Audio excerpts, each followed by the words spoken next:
Well, we woke early Sunday morning in our beautiful little skyline park with its insane view of a winery in Napa.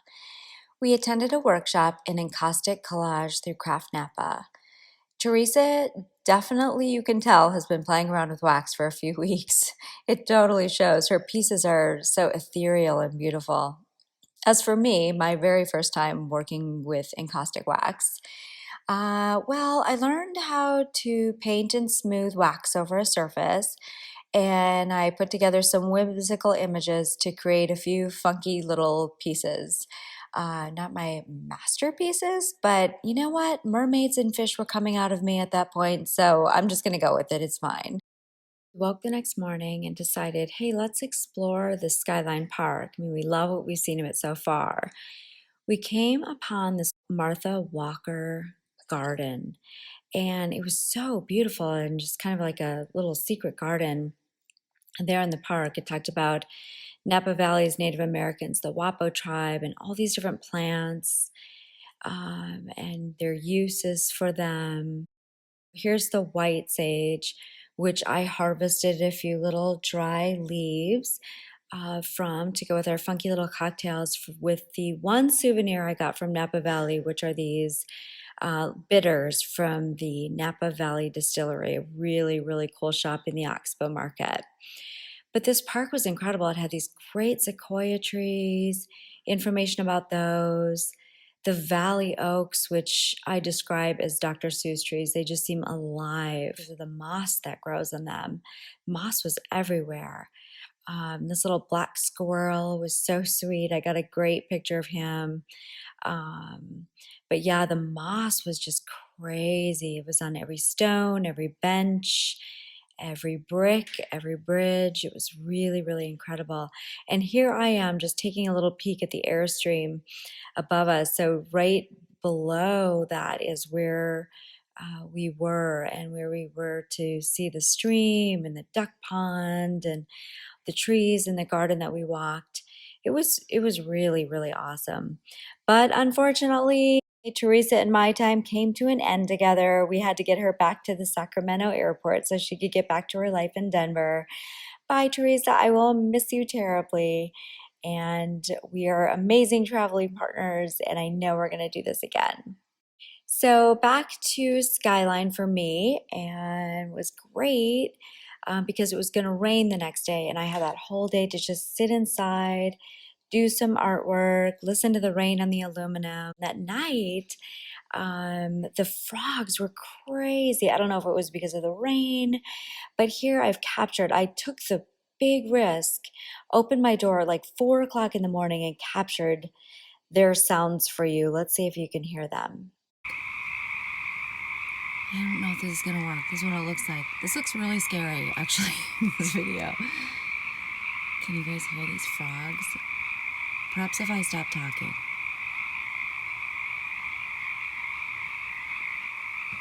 Okay, I'm gonna close the door now. This is kind of scary. It's so dark. Whew, I made it through the night. Hey, so RVers, if you don't know, there's this great company called Harvest Host, and it's $75 a year, and there's almost 1,000 venues you could stay at for free. So they're wineries, farms, museums, and all they ask is that you purchase something to thank them for letting you stay.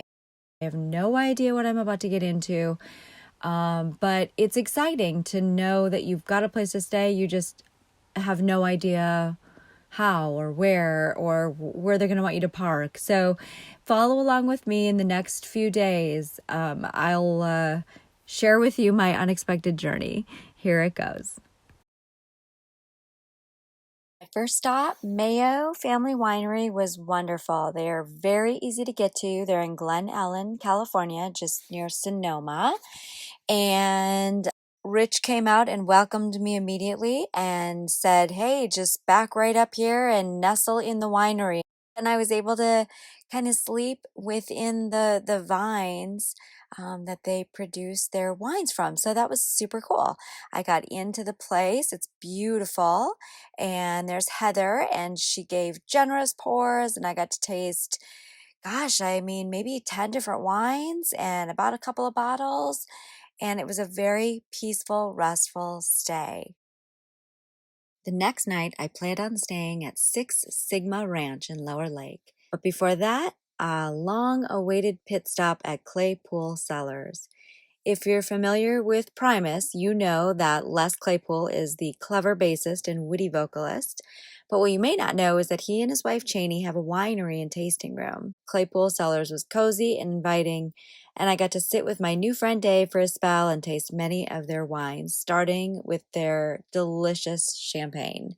And lucky for me, Primus is in between gigs, so I got to catch up with Cheney and we chatted about wine, the kids, trailer life, and we even took selfies in front of our babies. Here we are in front of Buffy and also in front of their tour bus, La Fonda. The next time you're in the area, go there for sure. You may not find the Claypools in town, but you'll find a cozy and nostalgic tasting room with yummy wines and a knowledgeable staff. Of course, I could have stayed there all day, but I had to get to Six Sigma before their gates closed. Off I go through more windy roads amongst more Northern California wineries. Totally gorgeous drives everywhere you go. And finally come to Six Sigma Ranch, where I will taste more wines and stay for the night. So once off the highway, I found a well-maintained 2-mile dirt road to get to the tasting room.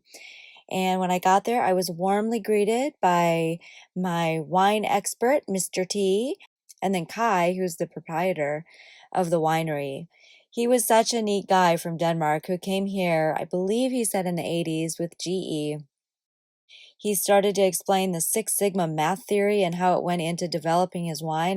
And I was like, whoa, Kai, you lost me at the word math. But hey, you're doing something right because all the wine was delicious. Then, as a special little surprise, Mr. T took me out to the back to meet Mr. Topper, the potbelly pig, who's obsessed with the acorns that are all over the grounds.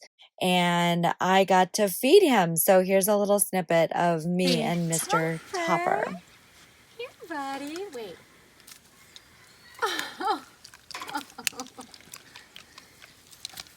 Can I pet him? Absolutely. Really? Oh my gosh, he's not letting any go to waste. I'm so sorry I dropped some in the dirt, Mr. Topper.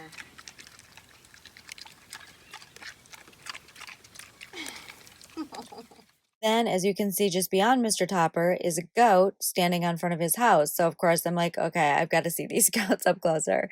So, I was able to feed them, and that was really fun. Rose and Pinot, I think, was the other name. It was just such a beautiful piece of property. It had wild turkeys everywhere. I swear there was 100 of them that just appeared out of nowhere. And then the Aspen River that I was parked next to, I could hear from the trailer, which was awesome.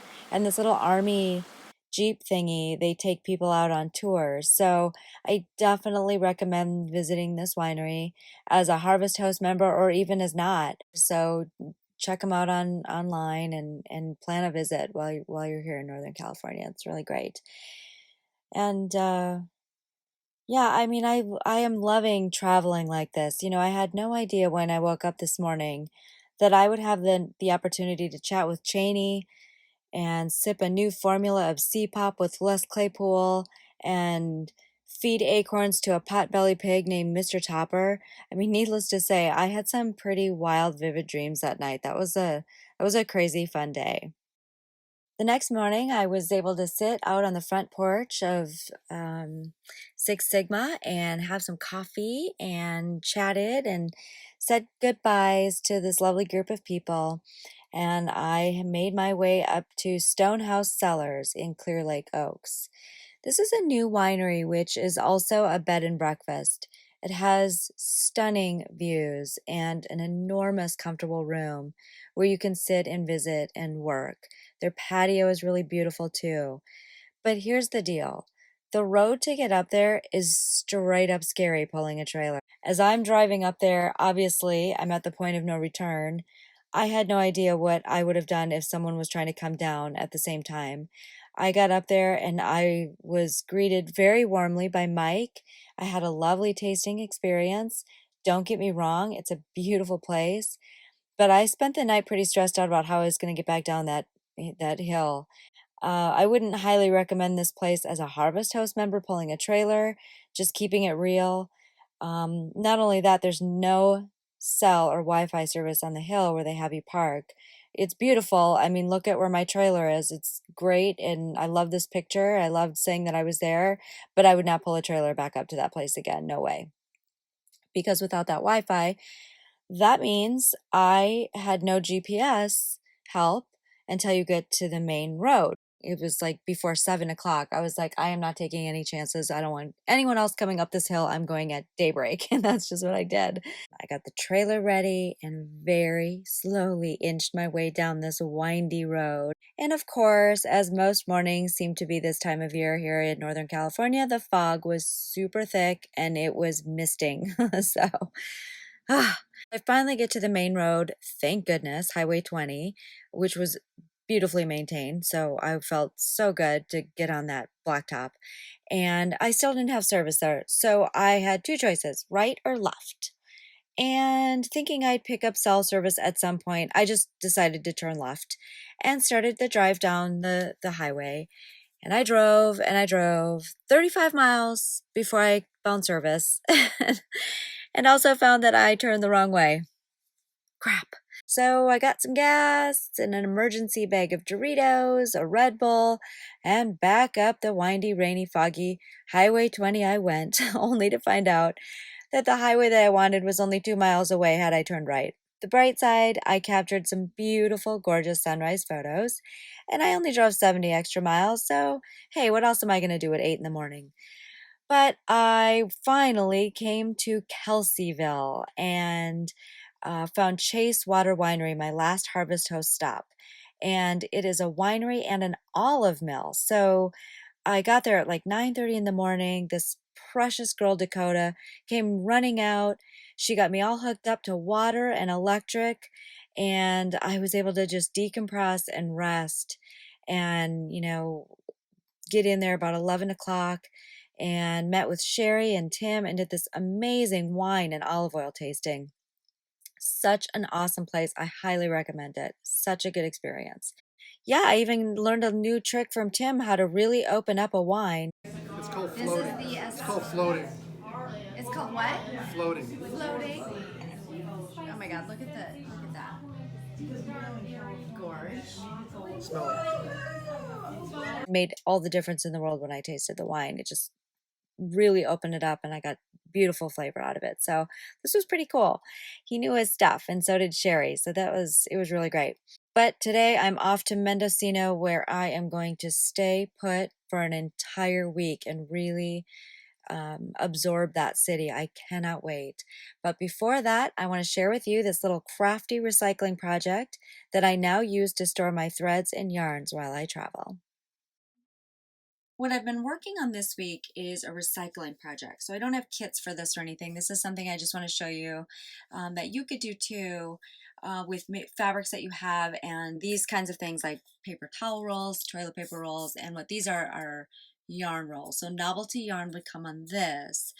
And when I'm almost done with the yarn, I'll just take it off and store it separately because these are really big space takers. But if you store something inside them, they're space savers.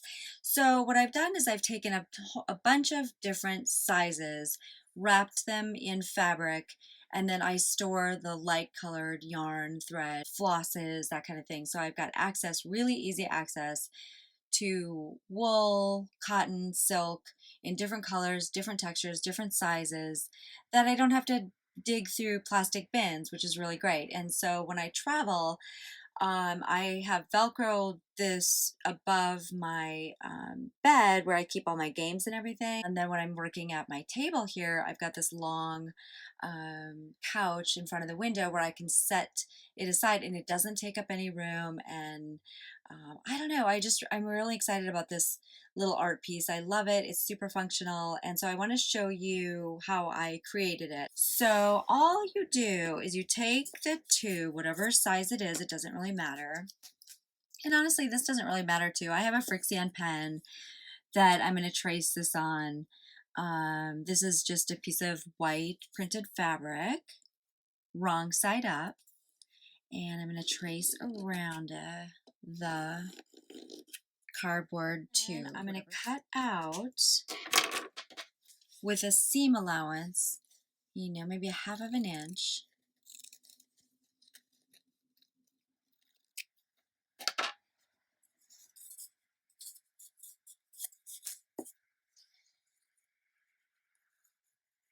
Place it over one end. I've got Roxanne's glue basted here, but any glue would do because we are going to sew this down. The glue just holds it temporarily until we can sew it down. So I've glued that side, and I'm just going to go directly across here and then just work around the piece. Put some glue, stretch that across.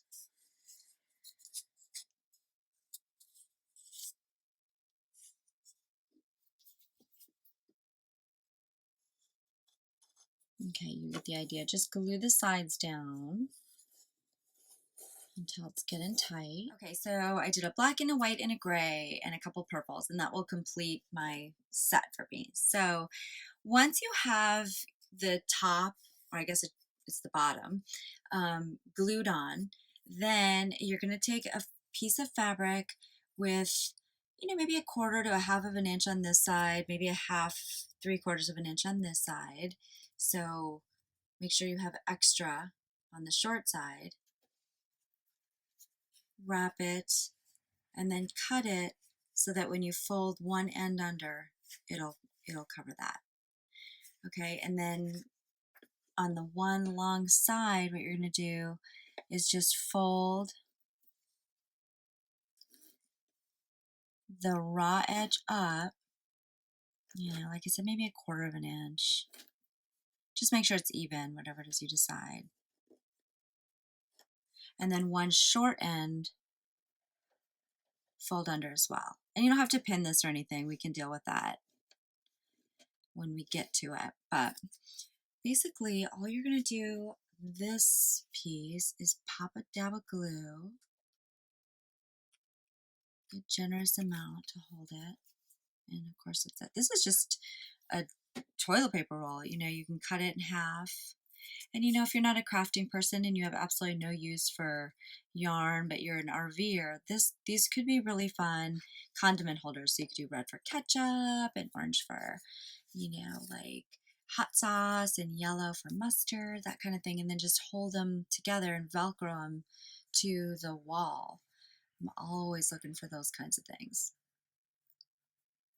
Make sure that the folded edge matches up to the folded edge of this piece. And then just wrap this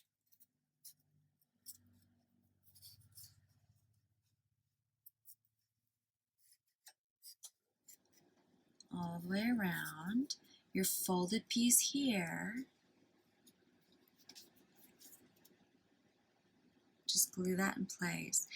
And you could put a couple dabs of glue up the side. I wouldn't go too crazy and put too much, only because we are going to be stitching this, and it's hard to stitch through dried glue. So you could go, unfold it a little bit. Just put some glue in the back.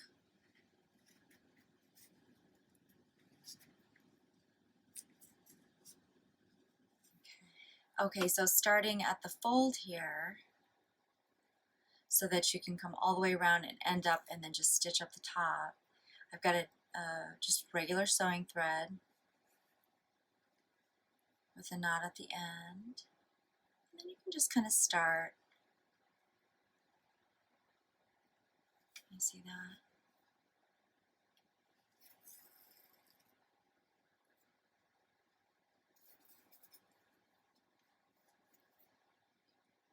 And then, choose a way to sew it and be consistent. There's no really right or wrong here. let's see what I want to do.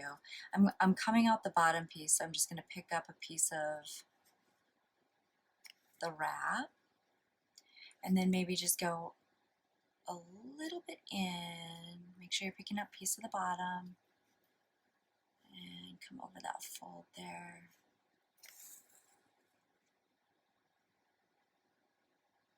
Come directly across here, and then come up. Just make sure you're coming up in that fold. Every 1/8 of an inch, 1/16 of an inch or so.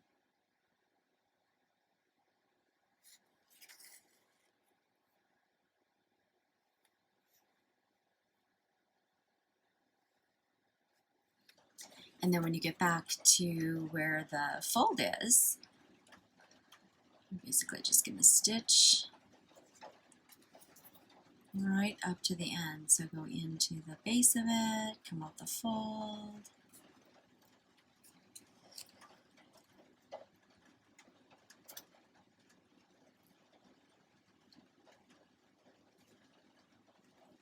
Okay, and then stitch it all the way up to the top. So even past where the fold is, you're just going to stitch it all the way up here. That way when we fold it under and glue it, you don't have a whole bunch of fabric that's just flopping around. So just make sure you're keeping consistent and that that line here is straight. Okay, so that's all stitched up here, and what I'm going to do is just take glue and sort of squiggle it around pretty generously on the inside of the fabric.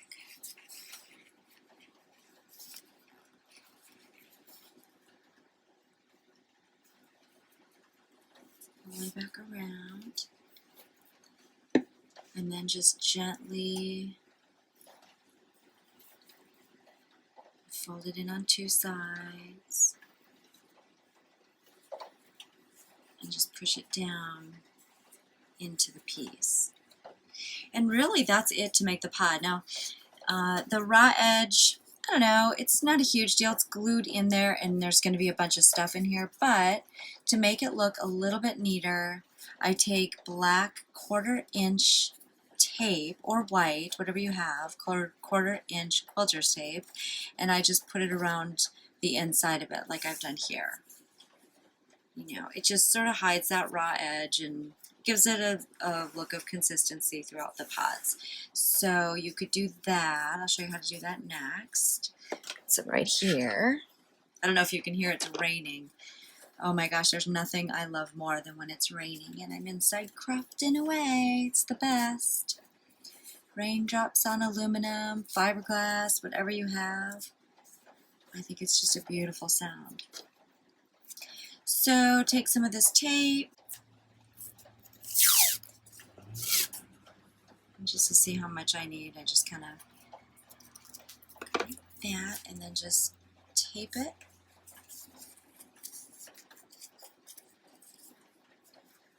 to the inside, just like that, all the way around.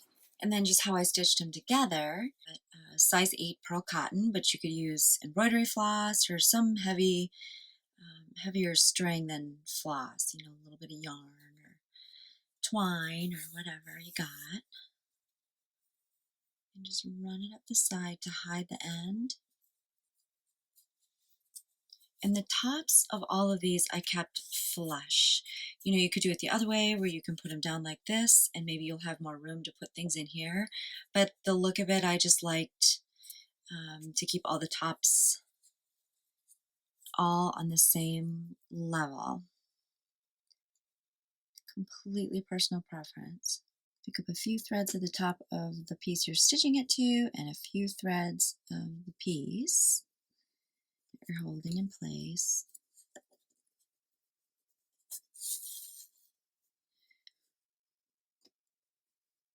Maybe make 5 or 6 stitches.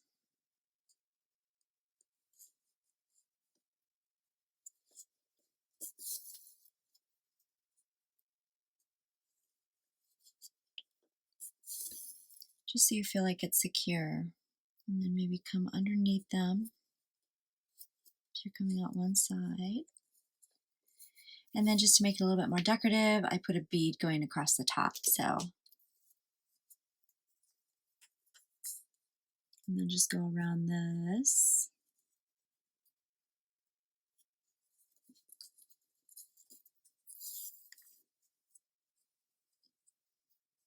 Through that bead one more time.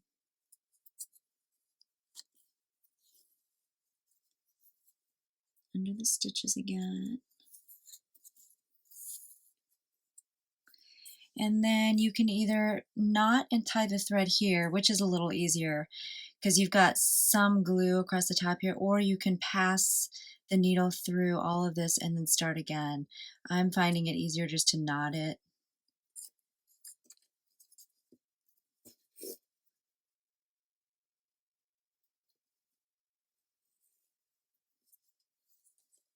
Right, and then just pass this back down.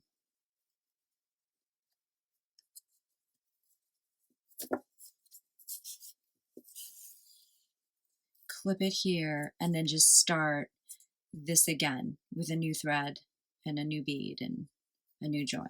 It stays together pretty well, but it bends a lot, so we want to stitch the bottom. So I'm going to take some of this stuff, I have to reorganize it anyway, and then I'll show you how to stitch the bottom up. So here's the back of it. All these little pieces are put together in the front. Isn't it fun? Just even reversed is kind of a cool art piece if you decide to make it like that.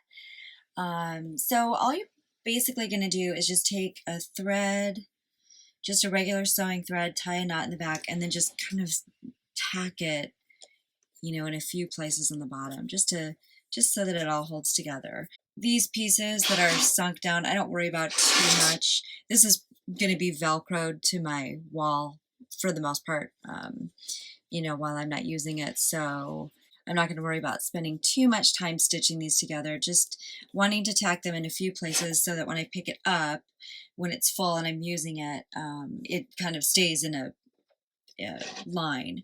But you know, you depending on where you're going to put it, of course you don't have to make it this long skinny piece. You can orient these and put them together any way you want to. So yeah, I just spent a little bit of time with some light color sewing thread, just run a few stitches, knot it, clip it. These I've already stitched together. These new pieces that I put on, I'll go ahead and just stitch. And then I'll show you what it looks like once I get the Velcro on. I'm just going to use some clear or white Velcro and stick it up on the wall above where I keep my Thank you again so much for joining me for week 2 of my journey out west. Next week, like I said, I'll be in Mendocino, so I can't wait to share that with you. And I'm really excited about the next stitch project, which is a fabric map that you can cut shapes out of. Every shape that you visit or stay overnight in with your trailer, you can cut that shape out and iron it to this piece that I've created. And I will have kits for those in my Etsy store, which is Myhre Designs. So stay tuned for that next week. I hope you enjoyed this little project, and my triumphs and tribulations of this last week, which was quite exhausting, but very exciting and very fun. So happy trails, happy stitching, and until next week, be well.